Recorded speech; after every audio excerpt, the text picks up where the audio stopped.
Oh, yes. Okay, we're on. And could somebody give me that stack of books? It's okay. At least you guys are so helpful. Oh! It's okay. Yeah. Sorry. That was a little heavy. I should have known. I can't. No, it's fine now. Okay.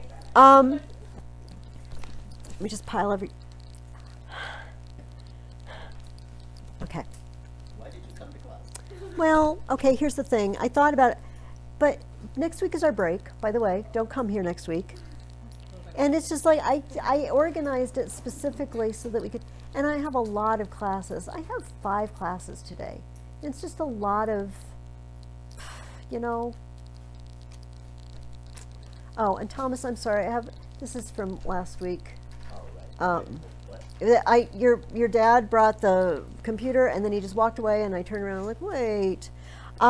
Okay, so for art this week, I brought my collection of Odysseus art, as I call it. The story about Odysseus has been inspiring for a lot of artwork for obvious reasons, because there's cool stuff you can draw, like lots of cool stuff. The first thing, I'm going to pass these around, but the first thing I'm going to pass around is, this is him weeping in the court at Phaeacia, which goes along with I guess they are dressed like, at least like ancient people, unlike in the Latin book, Neil. But he's weeping at the court of Alcinous. Just because, all right? So, the other ones are cooler. The other ones are all, 3 of the 4 other ones are pottery.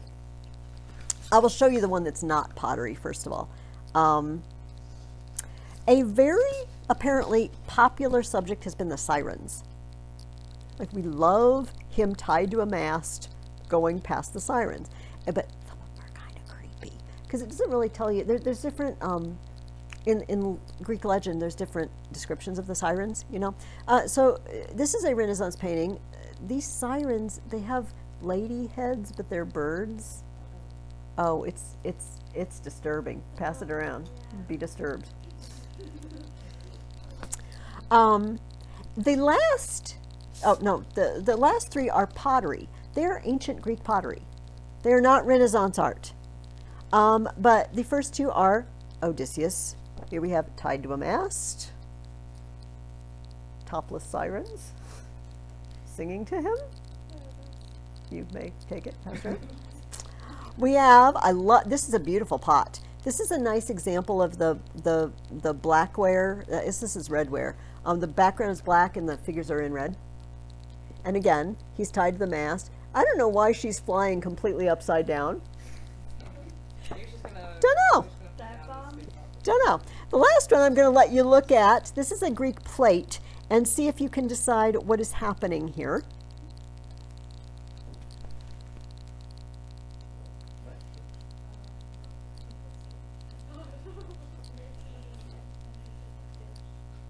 What? They're feeding him? They're not feeding him.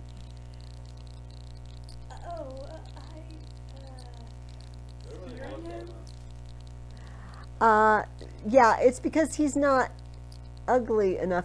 Okay, so it kind of looks like, it might help. It looks like he's holding 2 legs. They're poking the Cyclops' eye out. Wait, what? I never would have gotten that. Would it have been obvious? The Cyclops is like a big guy. Yeah. I thought it was kind of like a big green monster. You know, like something from Monsters, Inc., you know, like a except giant- not cute. Yeah, except it's like an evil Mike Wazowski. Yes, a giant evil Mike Wazowski. That is exactly what I picture, and yeah, that's apparently not what this plate designer pictured. I do not know what is up with the fish thing. Your guess is as good as mine. I'm sure there's some expert on Greek art out there that can enlighten us, but like, Space on the plate, maybe? yeah, hey, I'll just put a fish down here because I have an empty spot. Why not? Don't know. I haven't mentioned this. Oh, okay. So Ruth wins the grand prize again. This is a very simple grammatical thing, and it's come to the point where a lot of people don't really use it correctly anymore, and it's becoming like either way is acceptable, one of those. But she said less Americans practice hospitality. In general, you have less of something that is a unit, like less pizza or less gold, but fewer of things that are individual items. So I have fewer gold pieces, but less money, because money is sort of got the idea of a chunk. I ate fewer cookies, but less pizza. It wouldn't be fewer pizza.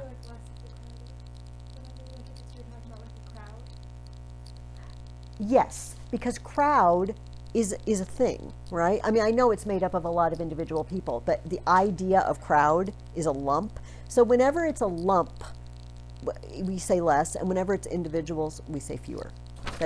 That is all I wanted to mention. So let's, while we peruse Odysseus Art, I asked you to make these outlines comparing the anger of Odysseus and the anger of Achilles. And I just want to give you an opportunity, if you feel good about what you have written down and you just feel like, yeah, I got it, that's fine. Does anybody want me to look over your outline and just make sure that you're on the right track?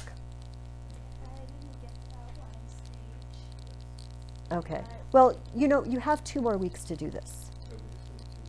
Well, we're not meeting next week.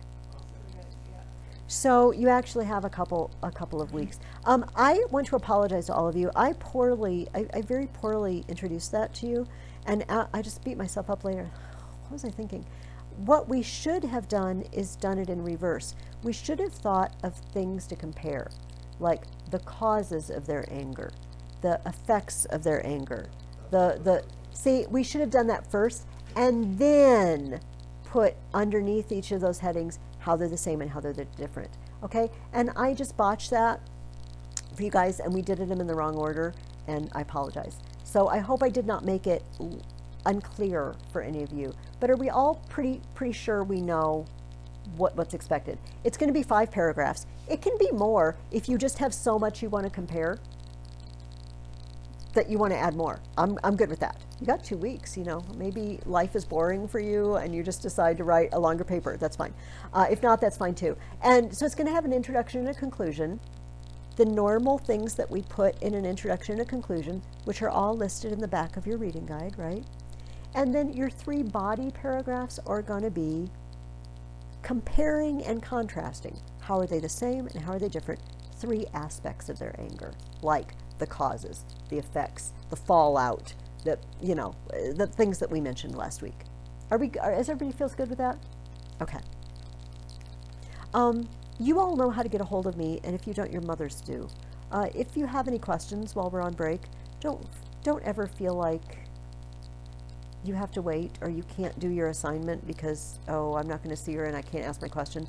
Call me and leave a message on my machine or email me. It's totally fine. Could you please open up your reading guide to page 33? I don't know if you took a look at Pindar's Odes or not. Let's just be honest, did any of you actually read Pindar's Odes? Okay, that's fine. That's all right. It's of secondary importance as far as I'm concerned, but I wanted to expose you to it. I wanted to let you know that it's out there, and you can actually, and maybe someday you will do this and you will have flashbacks of this class. You can order whole books from the library of Pindar's Odes, in translation, and just read. It's not really very good, like, long-term reading. You don't want to sit and read Pindar's Odes for 2 hours. It's not that sort of poetry. And it helps when you get ones that have a lot of explanatory notes, because he talks about a lot of stuff. I don't know who these people are or what they did. Well, somebody tells me. But just so you don't get the idea that the only Greek poet that ever existed was Homer, and we're not even sure if he really existed, it's not true. There were other poets. Last week, we talked about this archaic age. And I'm going to try to do this without my whiteboard. I don't think we got an outline on page 33, and I'm going to see if because I'm relatively comfortable right now, but if I move, it's not good. I told you that during the Archaic Age, this is when the cities of Greece developed into what we think of them as being, particularly Sparta and Athens. Okay, Athens started taking the road towards democracy, and Sparta took the road to a military state. And other city-states took other paths, but these are the two big ones that we're going to talk about for the year, and we can't talk about them all. And I told you we were going to dive more deeply into those, and I just want to spend a few minutes. We are actually going to be talking about some of these personages. We're going to meet them in our next book that we're going to read. So I thought it would be nice for you to kind of get a heads up. Who are these guys? What's their story before we start reading our next book? So Draco. This is the backstory of Athens, by the way. Draco is the guy I told you about that gave the death penalty for everything. Seriously, everything. Like shoplifting, death penalty. Everything. And when asked, why do you give the death penalty for, stealing a loaf of bread and murder? It's like, well, because somebody who steals bread deserves to die, and somebody who murders deserves worse than that, but I can't think of anything worse to do to them. What? Yes, unfortunately, I don't know what it says about me, but I can think of worse things to do to them. But he was living around the year 600 BC. Okay, and for a while they followed Draco's laws, but this is not a sustainable system. When you're putting people to death left and right, it just doesn't really instill faith in the government, or loyalty to your city. Eventually in Athens, the rich people, the aristocrats, were in charge. And this often happens, doesn't it? People with money, people with a good name, and people with power get to be in charge. And it happened in Athens. I told you the upper class owned the best land. They controlled the laws through the Areopagus. The Areopagus was a council of nobles presided over by 9 archons who were also nobles. And they get to decide what laws were even going to be considered, much less whether they are going to be laws. They were in charge. The Areopagus was a council, but it's also a place. In the Bible, it's sometimes translated into Mars Hill. Pagus means hill or mountain. Ares, the hill of Ares, Mars Hill, okay, which is the famous place. It's a hill. It's very rocky, and I must have had some sort of platform on it, because now it's just a heck of a thing to climb around, I can tell you. And it's where St. Paul gave his famous sermon in Athens 500 years after this. And things got ugly. So we're all poor people in Athens, and we get sick and tired of the rich people having all the say, right? Doesn't this happen again and again in history? The poor people get sick and tired of being pushed around. We're people too. We live here too. And you know what? Maybe I help grow the food that feeds you. Maybe I make those sandals you have on your feet right now. You owe me. And so there needed to be some sort of reform. We got hungry people stealing bread and being put to death for it.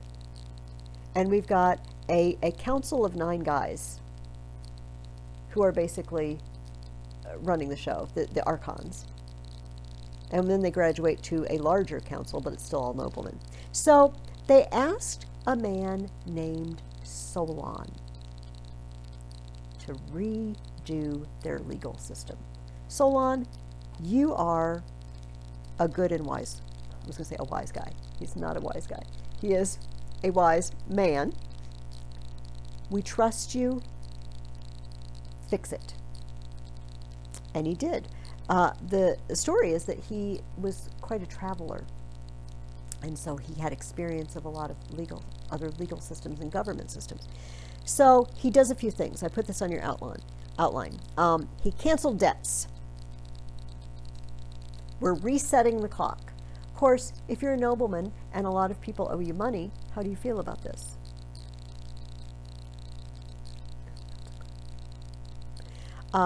Freed people enslaved for debt. You could be enslaved for debt. Your children could be enslaved for debt, which, I don't know, seems better to me than the whole, in Dickens, London, the whole debtor's prison. You owe me money, so I put you in prison until you pay me the money, but you're in prison and you can't earn any money. At least the enslaved people are working for you. At least they're, productive. But he frees them all. We're resetting the debt clock, so to speak. I'm going to divide all of you into 4 classes, 4 levels. First and second levels, you're in the Areopagus. You get to rule. Third class can join a council that sets up the laws to be handed to the first group of people. So the Areopagus and the council. I'm not rich, I'm not noble, but I'm in that third group, and I get to be a member of the council. The council sits around, it's like the House of Representatives or something, and they shoot the breeze like, what do you think ought to be the rules?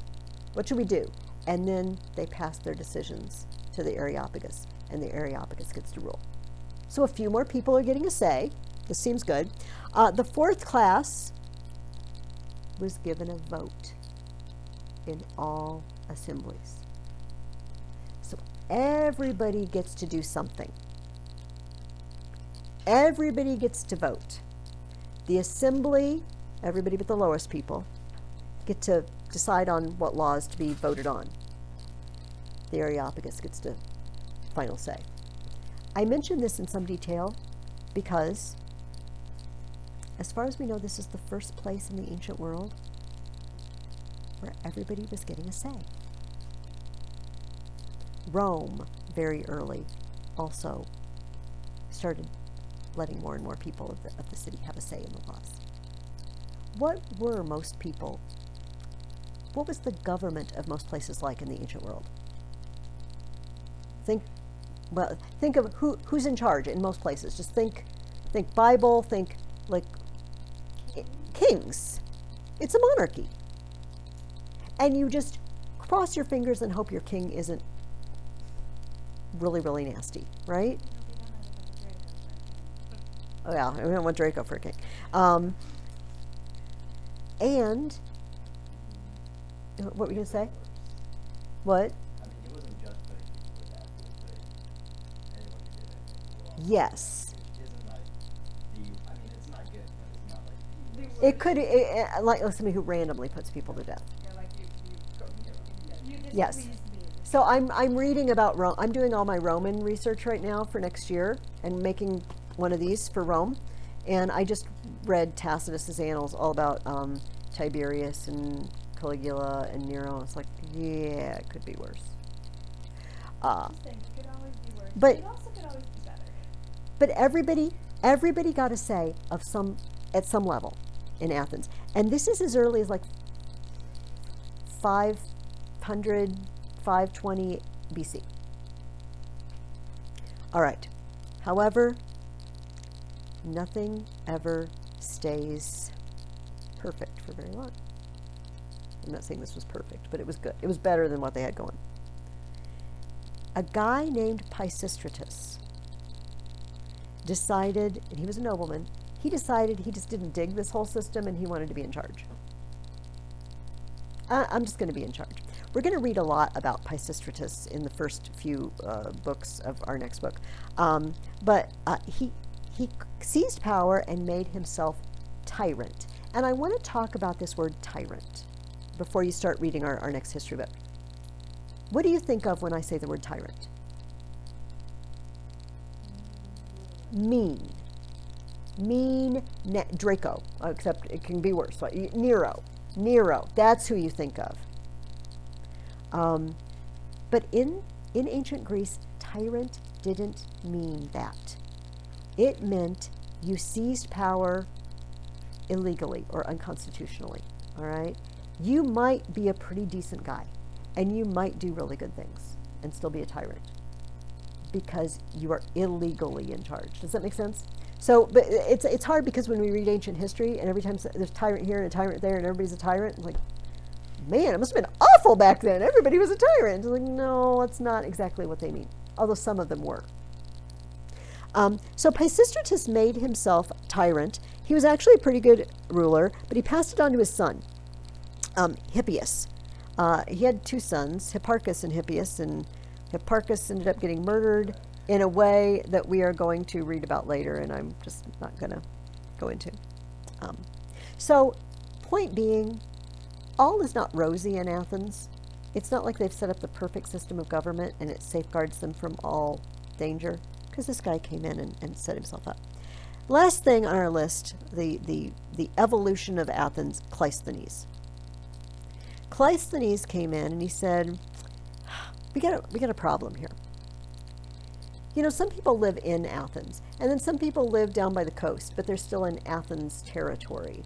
And then some people live in the mountain area. And as we know in America, like, do people who live in Alaska and people who live in Florida, do you think, have the same legal concerns? Like, some of them overlap. Like, nobody wants to get robbed or murdered. But Alaska doesn't have a lot of small plant. All right? Alaska's not dealing with massive immigration problems from Central America, okay? They're just not. People do not leave Central America to move to Alaska. They just don't. People move out of Alaska. Yes, Alaska, on the other hand, has immense natural resources. So they've got different concerns. Make sense? So even in an area so small as the area around Athens, the farmers and the coastal people and the mountain people, they all have different concerns, okay? And they tended to vote in a block. Make sense? Like all the coastal people. So they could, what's the problem with voting in a block? What's the problem? Factions. And if my faction happens to be in the majority, we carry it. Good luck to you. You don't get a say. Because there's more of us than there are of you. Boom. Done.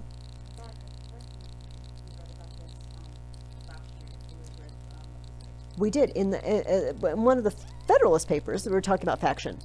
Whether it was Madison one, I can't remember, but we read very good, very good. I feel vindicated. Marta remembers factions in the Federalist papers, and he was saying, what is America going to do to fix this? That's what that paper was about. They had a problem too. So Cleisthenes got a brainstorm. I'm going to take everybody, all citizens of Athens, whether you live actually inside the city walls or outside, but you're still a citizen of Athens. I'm going to divide you into 10 tribes. So we're going to tribe A. The tribes had names. They were not named after letters, and it would be tribe Alpha anyway if it was A. But some of tribe A comes from the mountains, some comes from the coast, some comes from the city. You see, it's not a homogeneous mass to kind of spread the vote out a little bit, to kind of get rid of some of these factions. Does that make sense to everybody? 50 people from each tribe get to be in a council of 500. Here's the big thing. Elected by lot. They just pick rocks out of a jar, and if your rock's the right color, boom, you're on the council. I know. They did a lot of things by lot in Athens. Like what? It's like if we just drew straws for president. What? I mean, it's about like that. All right. So they make a council of 500. They're now that council. Remember our council down here that was giving advice? The council is just randomly chosen people get to have a say in the laws. He makes an assembly of all male citizens. No, women did not have the vote. That's just the way it is. And you had to be a citizen. You couldn't just be an immigrant who came to Athens and decided to live there. If you're not a citizen, formally a citizen, you don't have a vote. And they have the final say in passing all laws. So basically, everything comes to the assembly. And every citizen of Athens, they number probably about 6,000 people. There were probably a good, tens of thousands of people, maybe 100,000 or better living in all the precincts. But we had women, children, slaves, foreigners. None of these people were counted as citizens for a vote. All right. And we kind of looked down, it's like, call that a democracy? For the ancient world, this was incredible. How old did they have to be to vote? I do not know. I know that young men had a coming of age. They did this in Rome too. They had a coming of age time, like where they changed their clothing, and you know what I mean. And were now considered a man for legal purposes. Sort of for us, it would be 21, I suppose. Although there's things you can do at 18. Yes. I also thought we had to bring grain of salt or something to I don't know. show that there was all favorites and I that was really weird. I don't know. Eventually, there was no property requirement. Then you have to go back. Okay. Eventually, but there may have been initially. We kind of looked down on that. I'm just trying.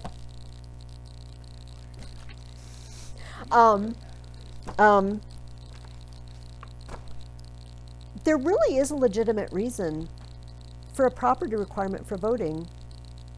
I mean, we look down on it as Americans, and I don't think we should go back to it. I don't think that like renters don't get to vote anymore because you don't own. I'm not advocating that, but when you own property, the idea is that you have a bigger stake in the fate of the country than people who don't own any. And for them, real estate, the property, it was real estate. Like I own a piece of this country.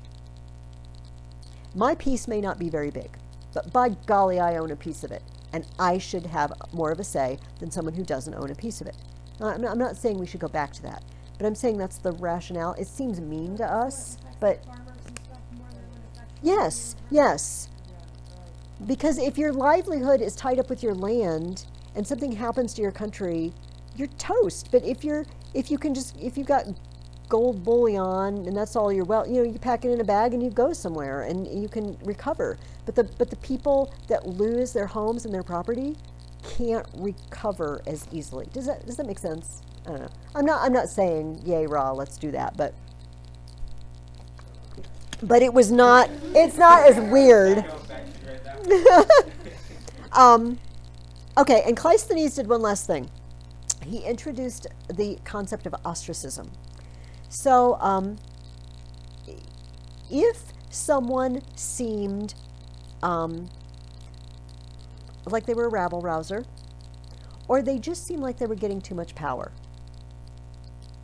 they just seemed like everybody was listening to them, and if they wanted to, they could seize power and run the show. Athens could call for a vote, and they would have an appointed day, and people would take basically what for us would be scrap paper, but they didn't have paper. They had paper, but it wasn't plentiful. So they would take broken pottery pieces, because you're breaking pots all the time. I break dishes constantly. It's a joke in my family. None of my glasses match each other because I break every set of glasses that. So they take broken pottery, because fired pottery is very durable, the pieces of it, and they would scratch on it the name of the person that they think should be exiled. And you had to get a minimum number of votes, but above the minimum, whoever got the most votes had to leave Athens for 10 years. Wait, how did that work? If like Just someone a was like, random person. but like if someone was like getting the ear of everybody, then like why would they want to vote him out? For fear that they will take over. No, I know. Oh, yeah. Like, how does that practically work? If Oh, I somebody understand. likes this guy, Yeah. then like No, you get a majority. that is a really good question, because there's a famous, I'm going to mention the story again, but I'll mention it now. Aristides, he was known as Aristides the Just because he was just really fair. Everybody liked him, but everybody listened to him.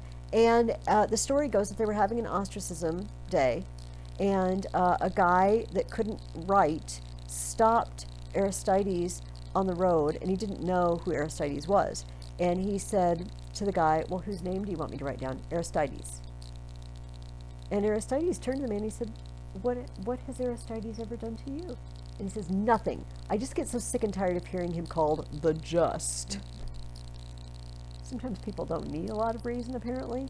But Thomas makes an excellent point, and I don't know that I can answer it. That if you're about to seize power, one would think you're quite popular.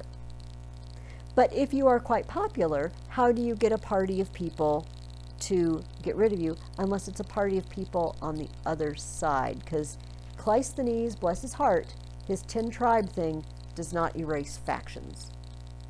Yeah, Marta's got an idea. So they're like, hey, let's see who has the most votes. And they're like, hey, whoever has the most votes, we like, since you're more famous than this particular person, you have to leave because you're more liked. Yes, yes. So the very popularity that you think might not get you voted out is the thing that gets you voted out because people see you as a threat. I know, I am too. I am too, Raymond. Well, and you know what? Honestly, not a lot of people got ostracized over the period of Athens. So these broken pieces of pottery, it's called an ostracon. So that's why we get the word ostracize. If you are I feel like not the same word. That's Adam's fault. We are going to be reading about early Athens. I'll come back to this. I'm going to introduce our next book at the end of class. But I also wanted to mention Solon was also a bit of a poet himself. Yay. And what? Solon is the guy who decided to cancel all the debts. Okay. We're gonna read. You're gonna know who Solon is after the next 4 weeks is over. Believe me. Okay. So I wrote a reflection written by Solon. We're gonna read this together next time. All right. But let's talk about the end of the Odyssey. Awesome. I hope you're not cheering that it's over. I mean, it wasn't the worst thing we read. It was. That's true. Oh, it's in I enjoyed it more than the Alien. Yeah. Really? Yeah, I enjoyed it. The Odyssey I was liked I the enjoyed Iliad. the pretty Iliad. entertaining. It was better. Most people enjoy the Odyssey more than the Iliad just because it's got cool monsters and it's a little more plot. Yeah, so I think the Odyssey is not like kill, die, kill, kill. It's more like they're adventures, you have to do things,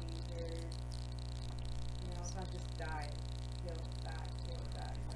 Yes. Yeah. I feel like There- Odysseus is I'm not a big fan of the long battlefield scenes.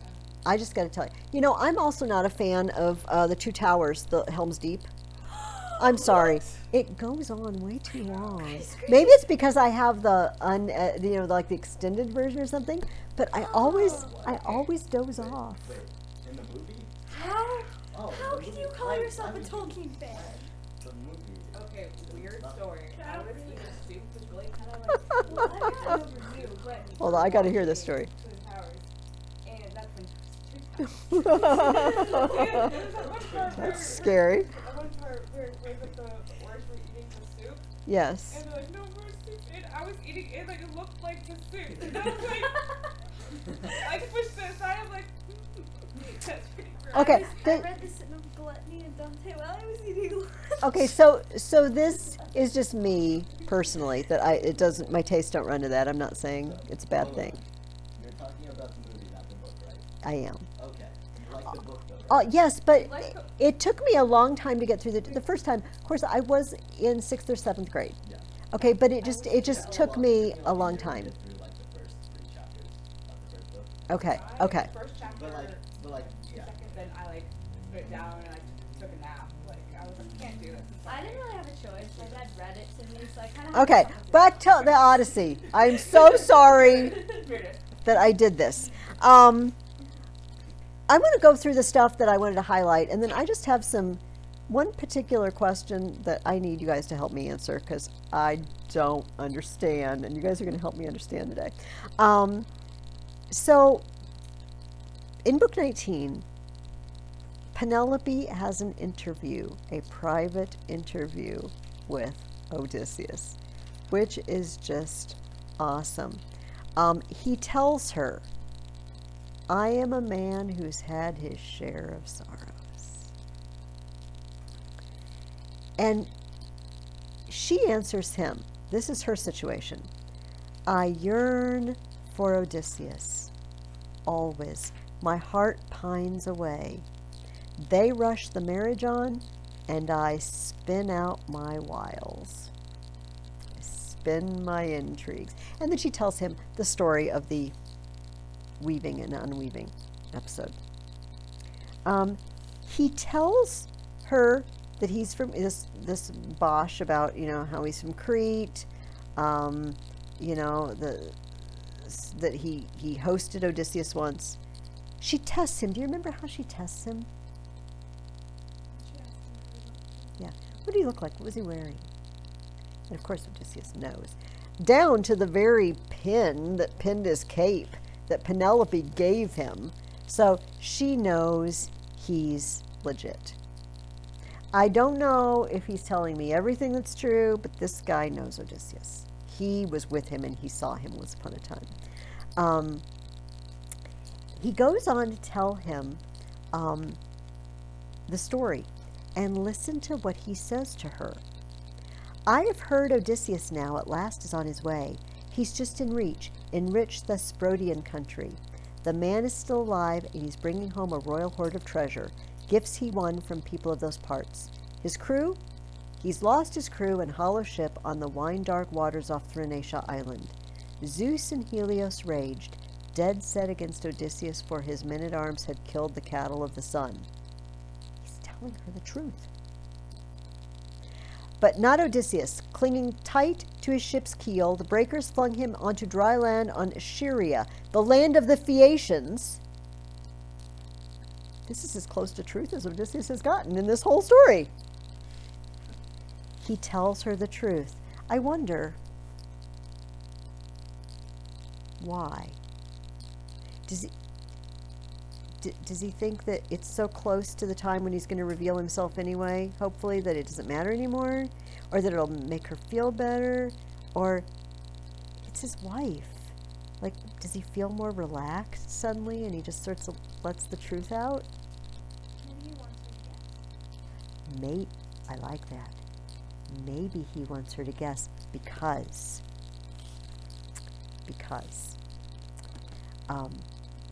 she says, oh, well, we'll give you a bath and we'll make you a nice bed because you're legit and you know Odysseus and we know how to treat strangers here. And your translation says this: up with you now, my good old Eurycleia. Come and wash your master's. And then there's 3 dots. Equal in years. It almost sounds like she's going to say, come and wash your master's feet. In the notes in the back, which I'm sure you all already looked up because you really wanted to know what was up with that, but in the case one of you might not have looked in the notes in the back, it says, the pause, I'm teasing you, the pause indicated in the translation, allowing the reader to imagine for a second that Penelope has penetrated Odysseus' disguise, attempts to reproduce a similar effect that Homer produced for the ears of his audience, through Greek word order rather than a pause. But Homer does it too. A little dangling, wait a minute, Penelope almost called him the master of the house. Do you think she knows?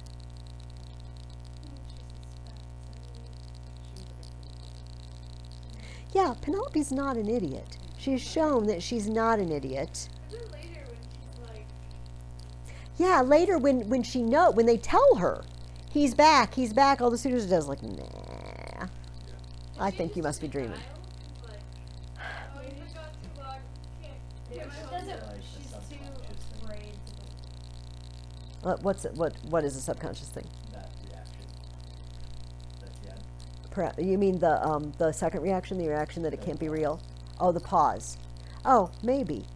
She must feel something. Like, I wonder if she's just getting vibes, vibes are a thing, but that she just feels, because he's all scrawny, he doesn't look like himself. Obviously, whatever Athena did to him, she's disguised him enough that people can't recognize him on sight. But if there's something that's just not changeable in him, do you know what I mean? Like an inner thing that all the outward, like all the makeup in the world can't change, and he's got it, and she knows it, and she knows it better than any other living person, and he can't hide it from her. I don't know. People argue about this. People with maybe not enough, to do, with too much time on their hands, argue. Do you think Penelope knows? Don't know. But I asked you, the first question I asked you is, who recognizes him? Okay, Argos, yes. That is not what I was going for, but yes, that is a legitimate answer, and it is true. I was going for his nurse, Eurycleia. How? He's got a scar. Once upon a time, when he was a little boy, he went to visit his grandparents on Mount Parnassus. This goes on for like a page and a half. And they went boar hunting, and he tried to charge the boar, but it came out and one of its tusks gashed his leg. And I love the description. It's like any kid that this happens to, I feel like it's the same. Okay. The sons of Autolycus, Grandpa, working over Odysseus, skillfully binding his open wound, the gallant, godlike prince chanting an old spell that staunched the blood, quickly bore him home to his father's palace. Okay, that's not the part that we still do. We don't chant spells over wounds. Okay. There, in no time, Autolycus and the sons of Autolycus healed him well and showering him with splendid gifts. Okay, what's the first thing you do to a kid that gets hurt? You bring, well, yes, but then after they're stable, you bring them stuff. It's like, oh, have a malt from Whitey's. Have a this. I bought you a new game. I got you your favorite, favorite book. Okay, then they bring him home. His happy parents welcomed him home and asked him of all his exploits, blow by blow. How did he get that wound? That's exactly what the kid wants to happen, right? You want to tell the story? He told his tale with style, how the white tusk of a wild boar had gashed his leg. Hunting on Parnassus with Autolycus and his sons. That scar, as the old nurse cradled his legs, I love this too. Her hands passed down, she felt it, knew it, suddenly let his foot fall, dropped down into the basin. The bronze clanged, tipping over, spilling water over the floor. She just dropped his foot right into the pan, spilt water all over the floor, and almost lost it. She wants to, he's here. And what does Odysseus have to do? Did you catch it? Yeah, smack his hand over her mouth. Shut up.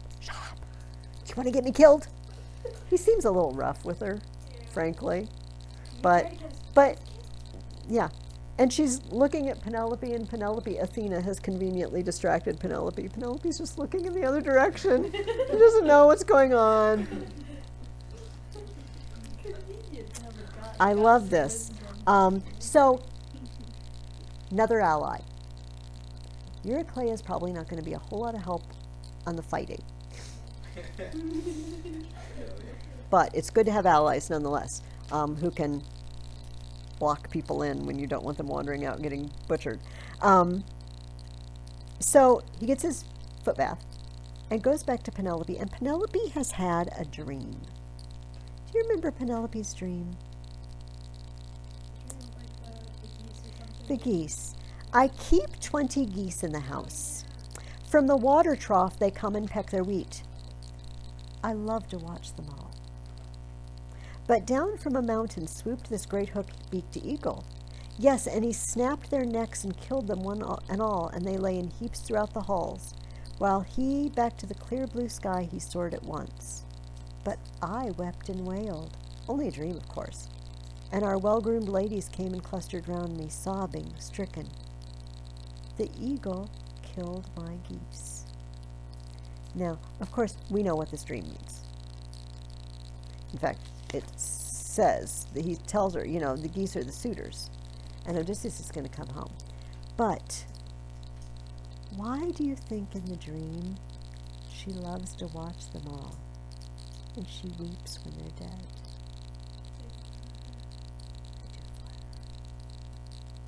You know, what woman doesn't want 120 guys downstairs all wanting to marry you?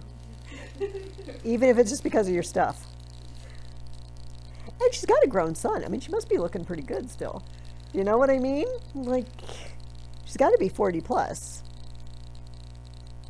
She must have taken very good care of herself. Anyway. She has Aphrodite on her. Or she has Aphrodite on her side. It's interesting, though, because, so remember the setup of this whole poem. Like, will Penelope be another Clytemnestra? And it's easy to say, oh, Penelope's just tried and true, and she's awesome, and she would never do that. But can we honestly say Penelope's never been tempted? Maybe she has been. Some of those guys are probably pretty good looking. They're wealthy, and they give her stuff, and Are they all young? I get the impression they're all young, because her age mates most of them went to Troy, right? Well, that's probably the age of her son, but then why is he not doing something? I feel like he would have some say if they're all his age. Yeah. Just a little bit. So, yeah. He loves men every morning, though. Well, they're obviously old enough. They're marriageable age, so they must be slightly older than Telemachus. Because I get the idea Telemachus is only just now coming into a manly marriageable age status. He's like, oh, and, No, yeah, no, yeah. manager, stop it. Oh, yeah, everyone's going on a date. I'm not going on a date. No, it's I have to meet with my manager tomorrow, right? We are not going to go there. Yeah. We are not going to judge Raymond for whatever he's doing. Not a problem. Anyway, I just wonder how close Penelope might have come. I mean, she's not murderous, but you don't just wake up one day and become murderous. I'm not even sure Clytemnestra woke up one day and was murderous. It's like she just isn't that what the Bible says though? Like that we sin when temptation, we're dragged away and enticed, it says, by our own desires, and we let them fester. You know, you reflect on it. You mull it over. I wonder what that would be like if that happened. You know, and you become accustomed to the idea of it. We let it happen. That's why we're culpable. That you know, because we entertain it. I mean, even the church fathers. I love this. They always say, you know, that like nasty, immoral thoughts that just fly into your head. It's like that's Satan just smack them back and say, no, you're not doing that to me.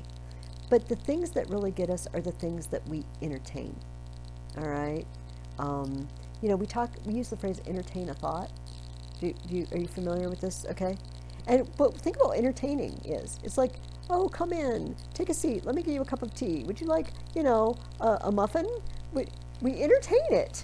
Honestly, that's what we do with the thought. Oh, come on in, have a seat. Would you like, you know, a footrest? Yeah, iced tea. How you feeling? And we do that to the thought instead of saying, thought, hit the road. That's a case where you should not be hospitable. Don't be hospitable to your evil thoughts. I'm sorry. It's the pain. I'm on pain meds. It's for those who are watching this.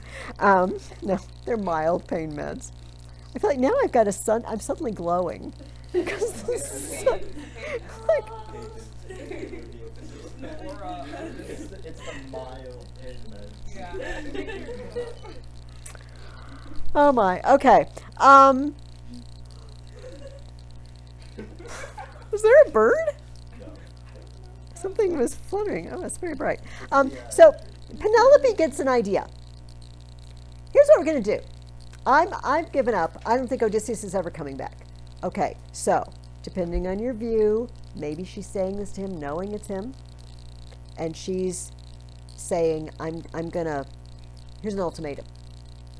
We're lining up those axes in a row, and somebody's going to string Odysseus' old bow, and if he can shoot an arrow through all those axes, and people with too much time on their hands also debate this. What's up with the axes? So a lot of people think the handle has a ring where you can hang the axe upside down.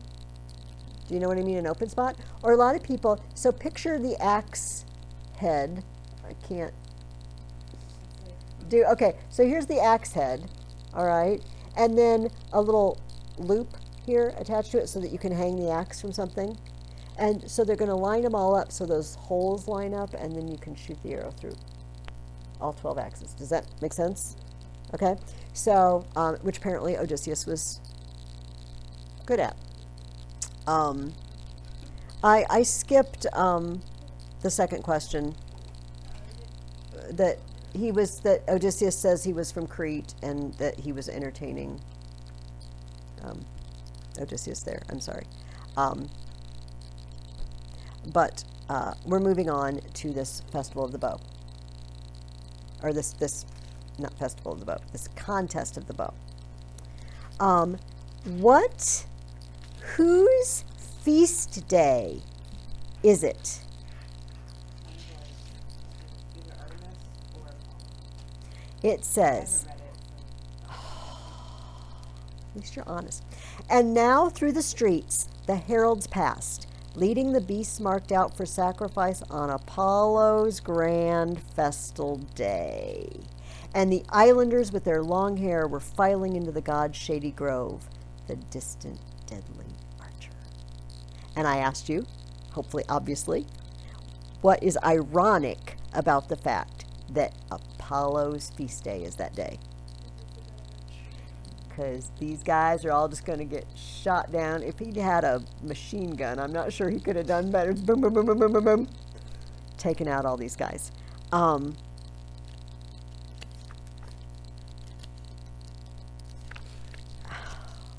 Okay, I'm going to skip those. He has Eumaeus. He has, not Melanthius. The goat herd is a jerk. But we also meet a cow herd. Philoetius. And so I mentioned the cow herd and the swine herd in the next question. What does Odysseus ask them? If they would be loyal to him, or like if he ever came back. Yes. If Odysseus suddenly came home, would you fight for him? Would you be on his side, or would you be for the suitors? Because, you know, it would be not good odds. There'd be some risk and danger involved if Odysseus' side loses. But which side would you fight on?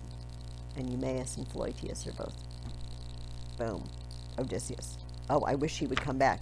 In fact, I want to skip back again.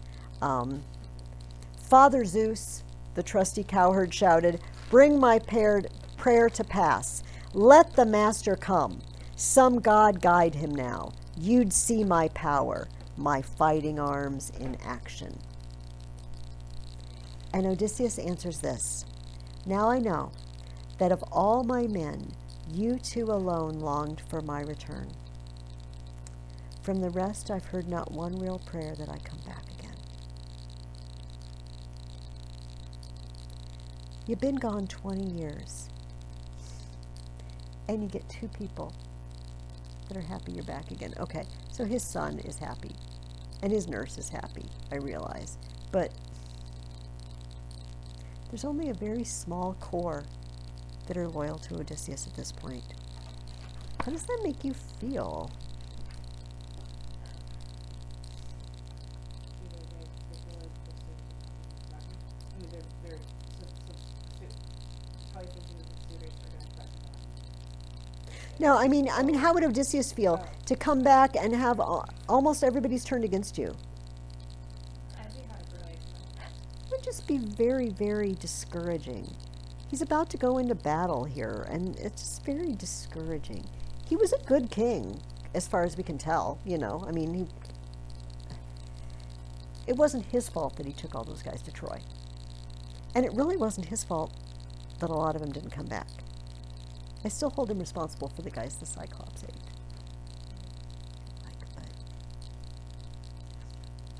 But a lot of it they brought in themselves.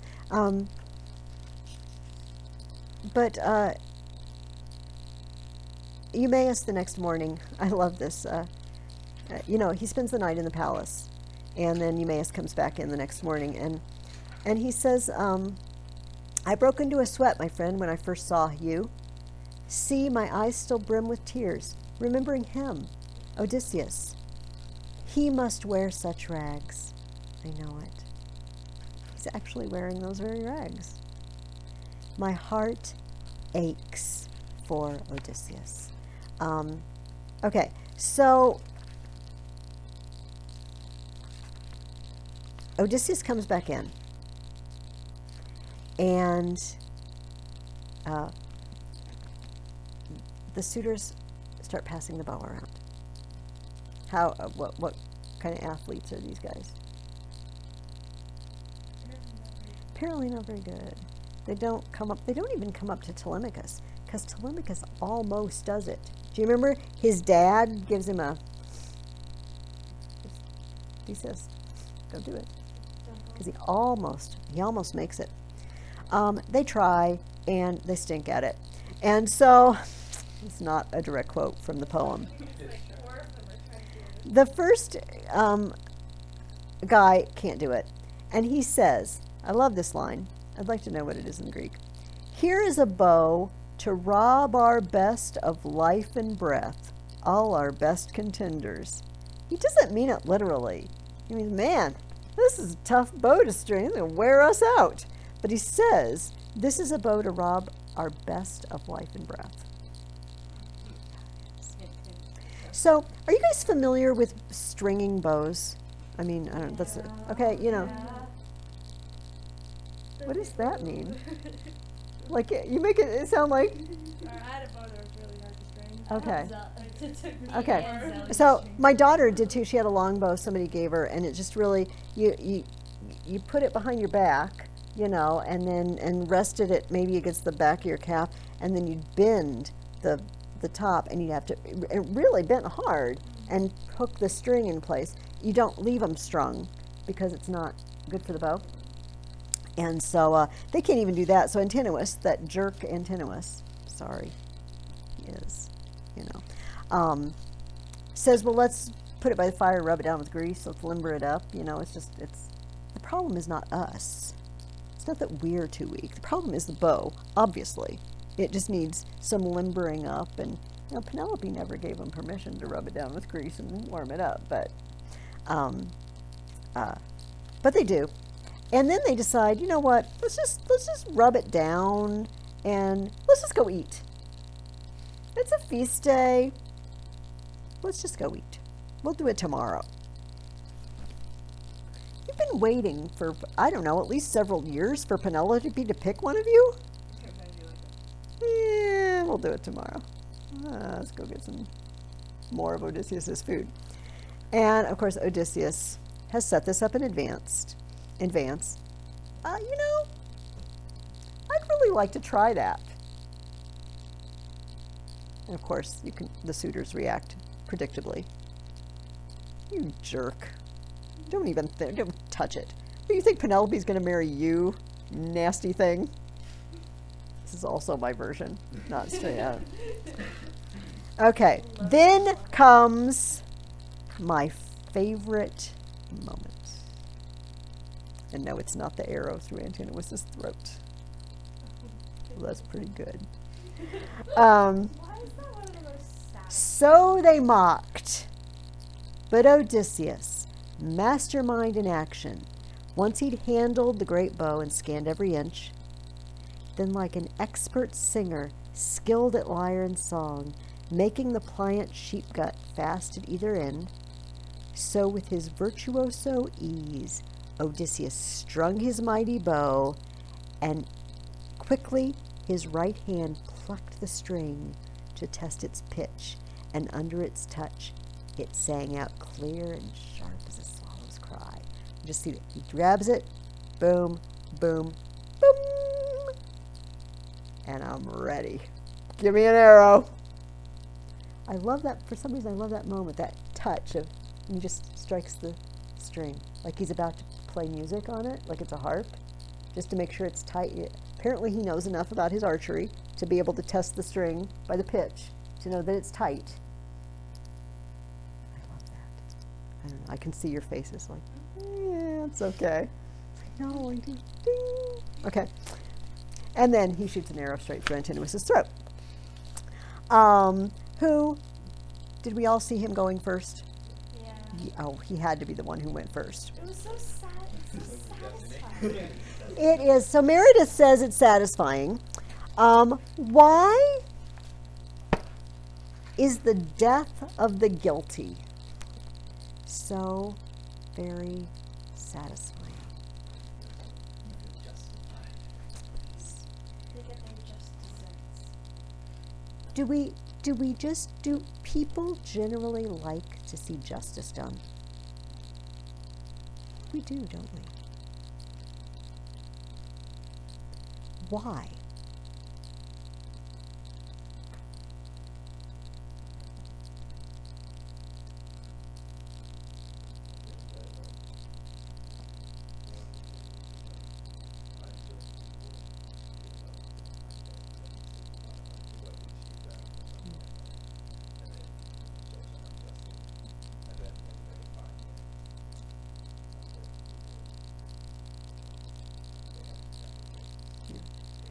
So the people they wronged have been vindicated. Not vindicated is the wrong word, but gotten some sort of satisfaction. You know,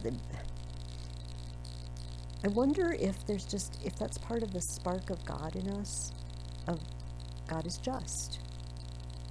Of course, we fall on His mercy, don't we? I don't want God to be just to me. I want Him to be merciful to me. I don't want Him to give me what I deserve. But God is just. We put our trust in that, you know, that God doesn't unjustly do things. And it's just funny that all peoples in all ages, there's a satisfaction to having seen justice done. We want justice. We want the King to come back and serve out justice. So if you read the Psalms, you know, a lot of the Psalms are sort of, oh God, when will you come, you know, kill the evildoers, and they're not all like that, but there are many Psalms like that. And I don't know if you've ever read C.S. Lewis's Reflections on the Psalms. And he talks about the fact that this is kind of troubling from a mercy perspective. It's like, oh, is that what Christians should be saying? God, come here and kill all my enemies, wipe them out. But he, interestingly, and I like to think of this when I read those Psalms, C.S. Lewis gave it a little twist, and he said, we can read those Psalms as against our real enemies, Satan and the demons. We do legitimately want the King to come back and wipe out their power and destroy them. I'm like, okay, I like that. I like that. What? Yes. Because our struggle is not against flesh and blood, but against spiritual powers. Okay, so let me see. Yeah. Does anybody have anything they want to discuss in the slaughter? Melanthius is treated rather harshly. It's not very pretty. Also, all these serving girls are hanged in mass outside.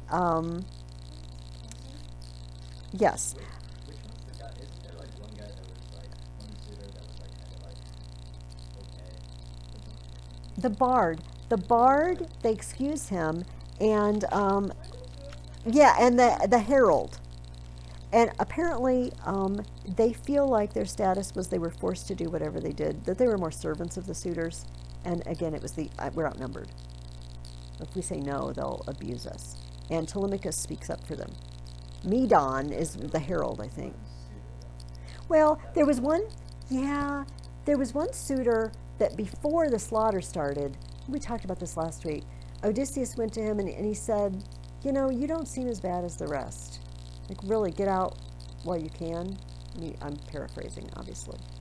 But it says Athena had already consigned him to destruction. Like, he wasn't going to listen.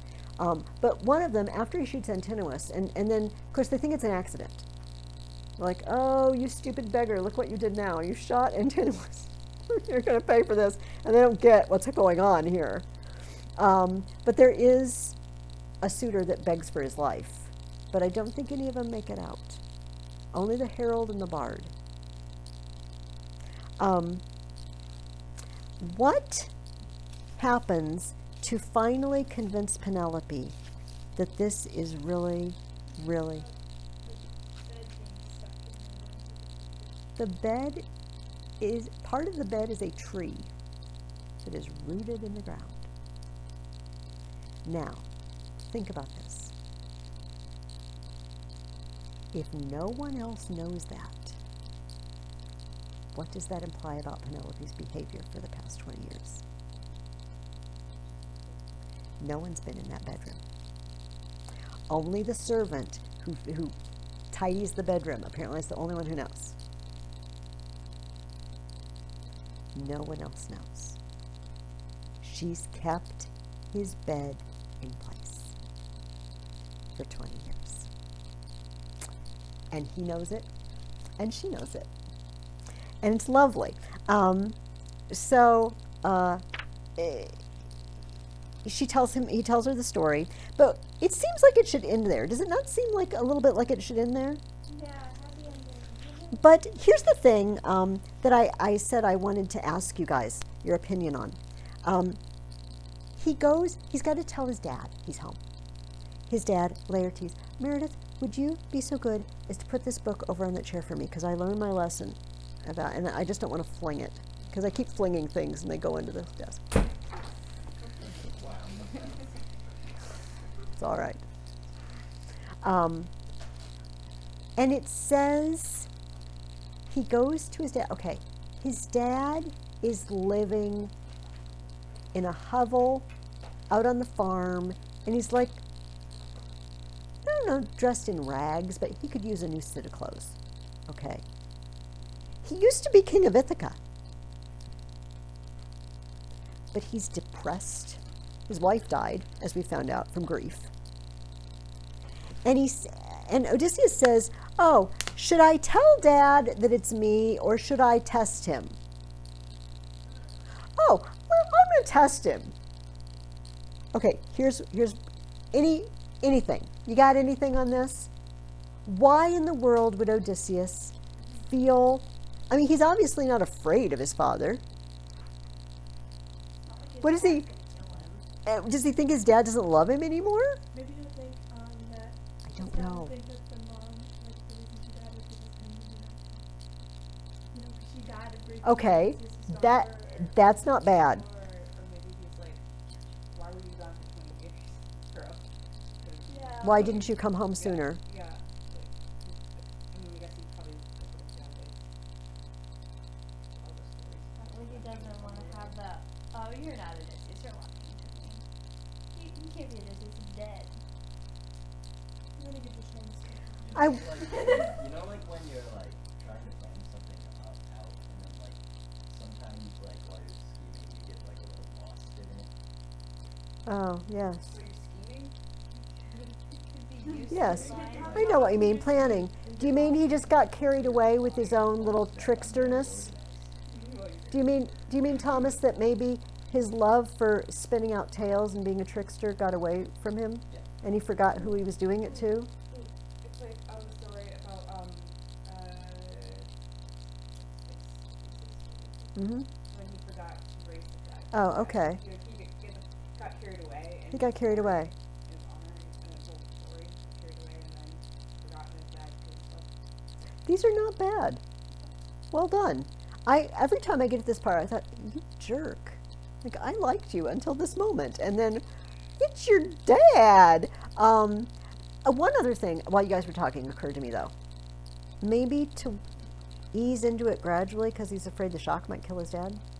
I don't know if they know enough about, like, well, shock kills people. I mean, I don't know that you need to know the psychological or physical reasons why, but yeah. Also, every good story about some hero, there's always some tragedy that happens. So is like they'll get Oh. their heads Oh, smashed, yes. end up, you're Like "Oh, I like him," Theseus. and then it's We like, don't oh, want wait. dad jumping into the Aegean Yeah, Sea. it's like, oh wait, never mind. This wouldn't happen here. But yeah, I don't, it's very disturbing, but he doesn't do it for very long. because he sees what it's doing to his dad. And I love, do you remember, how does he prove himself to his dad? Uses the scar. What else does he use? That scar comes in handy. He also used that on the cow herd and the swine herd. They're out in the orchard. Remember, Dad? You gave me those trees and those for my own, and I used them as a little boy. I used to take care of them. Remember? Do you remember? You gave me these fig trees and these pear trees and these. And who else would know that? Who else would know that? I mean, people might know that he gave them the trees, but only Odysseus. Yeah, would but know no, the how. particular ones. That one, that one, that one. So they team up, and we get the wonderful 3 generations. Athena makes Laertes stronger and more handsome to all eyes, whatever the term, does her thing, the Athena makeover to Laertes. All 3 generations get it. What's the problem? There's one more problem to overcome. What is it? We just killed a fair amount of the population of the powerful families of Ithaca and surrounding areas. Oops, sorry. And they have families. All the husbands. He came back without all the husbands and stuff too. So I mean, Yes, that's yes. Yeah. Yeah, he came back without the fathers and husbands, and he just killed a bunch of the sons. It's like we should get He going. also has to prove Yeah, that we need it. But how many end up dying? Do you remember who it is?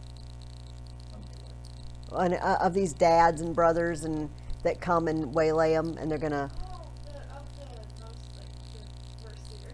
Antinous' dad is the only one that dies. And presumably there is peace on Ithaca. Do you think they're going to wake up the next day and everybody's thing's going to be hunky-dory? Thomas is like, yeah.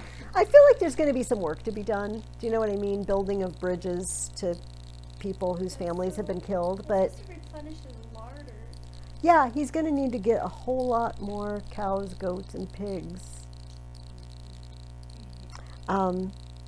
Well, some of you said you liked it. Some of you said, yay, it's over. Can you understand why perhaps it's been an enduring story for 3,000 years? It's a story of hope. And everybody likes to see the hero who's done through so much finally make it home, overcome all the obstacles, and home with his wife and son. And I feel like, okay, so we're a group of Christians sitting 3,000 years later, and this was sung to groups of pagans all those years ago, but home and family, like the definitions of home and family might change, all right? So and sometimes, like we tend to think mostly our family is our nuclear family, our parents and children, and in some ages people have lived with extended families, and you've had a patriarch, grandfather, great-grandfather, something like that. But home and family means something similar, I feel like, to all people in all places and all times. Does that make sense? I just want to go home. I just want to be with my family. And like I said, the definition of who those people that constitute your family are may change, but that desire, I'm wandering, and I just want to be home with the people I trust and who love me. And I just love that there are certain things about people, and it doesn't matter when you live or where you live, it's the same. We love home and we love family. Whether your home is, a Native American pueblo, built into the cliffs, or it's a straw hut in Africa, or I don't even know what kind of buildings they live in India. I'm not now. I'm sure they live in normal buildings now, but normal. But you know what I mean, like constructed as we would see, like clay, mud. Whatever it is, you love it because it's your home. Do you know what I mean? That's great. We have spent 8 weeks, plus our introduction week, with poetry. We are now going to read the very first history book that was ever written. By that I mean the first time, as far as we know, somebody said, hey, this thing happened, and I'm just going to talk to a bunch of people about this thing that happened and do some research, and then I'm going to write down about what happened. This is a novel idea I have in my head. It's brand new. Going to write down the story of something that happened. What would you like? Would you not like count like cave wall paintings and that kind of stuff as? No. Well, no, because they don't. I feel like that sort of thing portrays a moment. I mean, it might be in a series of panels, but I mean, that's a good question, Thomas. We tend to define history, history versus prehistory. History is when we have written records. So in that case, any written records qualifies as historical. But I think that the sheer scope of the inquiry. So historia means an inquiry, an examination into something. So the thing that cave paintings or lists of records from a warehouse don't do is tell you why and give you the surrounding details. Does that make sense? That's a very good question. Because any written record is technically a historical record. But a thing called a history, we tend to think of it as being more comprehensive in scope and Because like the cave wall paintings might go along with like yes. It's like the things and the catacombs, like that would be showing like history of the church. Yes. Like proving, like, or seeing, like showing what the church was going through at that moment. Yes. So like the cave people, like you show like what they're going through at that moment. Mhm. What, you know, I guess it could be like a certain moment in history. Not well, history. Yeah. But, like for a certain area, for a certain like, culture. I guess. This is a very good, excellently done. That's a good challenge. So this is the version that I recommended that your parents get. Simply because there's a lot of, and then they went here, and they did this, and here's where they are, and here's where they're going, and it helps to have maps. And this has awesome maps. And what I want to do is just in the few minutes remaining, I want to just kind of show you how to use this book and tell you just briefly about who this Herodotus guy is. Herodotus was a Greek, but he was born on one of the cities on the coast of Asia Minor, Turkey, where Turkey is now. So not a mainland Greek, but one of those Ionic Greeks. And he lived in the mid 400s BC. And he got the idea that he wanted to write a comprehensive, yes. Although keep in mind that this has a lot of maps and notes, and it's got notes on the sides. I'm going to show you how this book works in a minute, like I said. So it's not like packed full of words. And also there's a big index and stuff in the back and notes. And a long introduction. Trying to make you feel better about this book. He lived in a time when there were still people alive who had fought against the Persians. In 490 and 480 BC, the Persians became angry with Greece, and after they had taken over pretty much all the rest of the world, the Eastern Mediterranean, they decided to attack little Greece. And beyond all expectations, Greece won, and they won twice. 2 invasions, the largest empire in the world at that time. And the tiny little, those blasted city-states that can't get along in Greece, fought them off. And it changed the world. Because Greece handed off its philosophy and learning to Rome. Rome handed it off to Europe. And not only, we don't even say Western civilization, pretty much the whole world now, is Western to a greater or lesser extent, That's not totally true, but certainly industrially, and economically. It could have been Persian. It could have been Oriental, luxury palaces and that sort of thing. But it was Greece. It wasn't Persia. Herodotus, like I said, there were people still alive when he was writing this. He could go interview them.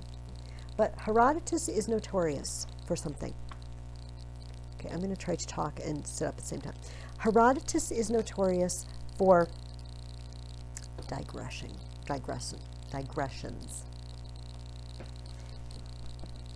He does something like this. In 490 BC, the Persians decided to invade Greece. So let me tell you about the great-great-grandfather of the first Persian king. And then you hear all these stories. So then he's the Persians marauding all over. And then they go to Egypt. So let me tell you about Egyptian religion. And this goes on for 40 pages. And you've forgotten. I don't even know why we're talking about this anymore. I really don't know anymore. And then the Persians traveled to Scythia. The Scythians are a barbaric people of nomadic tribe, blah, blah, blah, blah, blah. 50 pages. But this is also what makes Herodotus fascinating. He includes details that no one else does. He is a source for stuff that no one else knows. Hi, ladies. So in this book, did anybody bring your copy? That's fine, totally fine. Okay, so this is divided, just like the Iliad and the Odyssey, into books, not chapters, because they were scrolls. Okay, they were individual volumes. So when I tell you read book 1, book 2, it means chapter 1, chapter 2. I'm going to the beginning of book 1.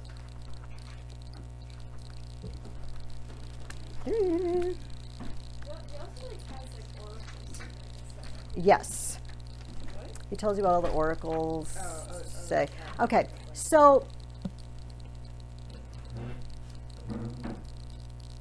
can you guys just come over here so I don't have to lift this up? Can you come where you can see, and so I can point things out? It'll just make this more sense for you.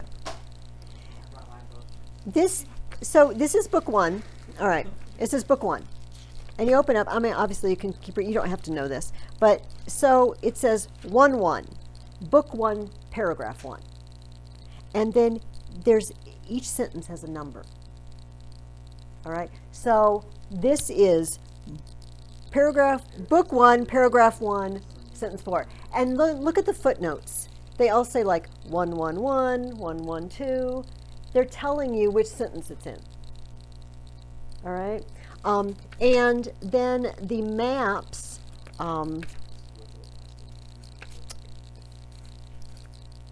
okay, so the footnotes give you a lot, refer to the maps. Just a second, let me find a good example. So it says, book 1, paragraph 13, sentence 1, footnote B, Delphi, map 19. And so you go and you find map 19, and Delphi is on map 19. Sometimes there are maps that have inset, okay. So, it has a box, and then this is the close-up that's in the box, all right? And sometimes it will refer you to a page like this, and it will say to the locator map. The locator map is the big one.